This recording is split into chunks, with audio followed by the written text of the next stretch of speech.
Hello and welcome to this lesson on determining the rate of exchange. Lesson 2.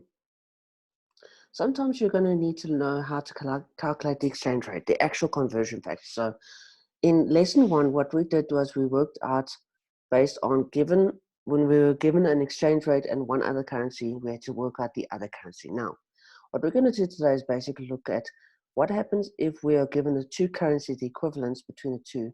We have to actually work out the exchange rate itself.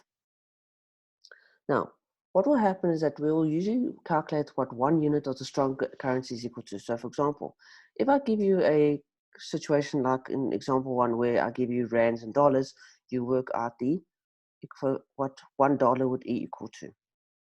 Right, so let's have a look. If $4 gives me 15 rand in South Africa, all right, what would $1 be in rands? Now, what happens is when you get questions like this where we're given two equivalent currencies, what we have to do is basically say, right, what would be the equivalent for $1? So, it's $4 gives 15, so I would have to say, right, 4 divided by 4 gives me 1. What would be 15 divided by 4? In this case, 15 divided by 4 is 3.75. So now it's over here, we have to simply divide by the $4. Now, sometimes I might ask it in rands and say, right, what is it in what would 1 rand be in dollar? Now here I would do the same thing. We'd say 15 rand. Now notice I've swapped the two around. 15 rand is equal to $4. To get 1 rand, I'm going to divide both sides by 15. Now 4 divided by 15 gives me $0.27. Right, let's go into more advanced examples. Determine the ratio of exchange between the British pound and the rand if 20 pounds gives me 420 rand. Now here, we would say 20 pounds is equal to 420 rand, divide both sides by 20 to get 21 rand. So 1 pound would equal 21 rand.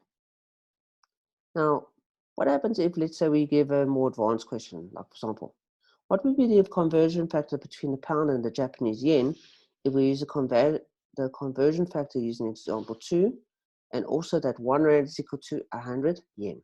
Now, here, what we're going to do is we're going to basically work out what would be the equivalent for 21 rand. So we can say, right, because we know 1 pound is equal to 21 rand, what would 21 rand be in terms of yen? And when we get that, we can then say, right, 1 pound is equal to that many yen. Right, so let's have a look. So 1 rand is equal to 100 yen. We're going to multiply both sides to get to 21. So I'm going to have to multiply this by 21 and this by 21. So 21 rand would equal 21 or 2,100 yen. So now we've got 21 rand is equal to 2,100 yen. And also it happens to equal to 1 pound. So therefore we can say 1 pound is equal to 2,100 yen. Okay, now, what we're going to do today is basically, you'll see that all these questions over here are pretty much the same questions regarding in each example. So you'll have to refer to example 1 to help you with this one. Here you're going to need to do example 2 to look at this one, and then look at number 3 for this one.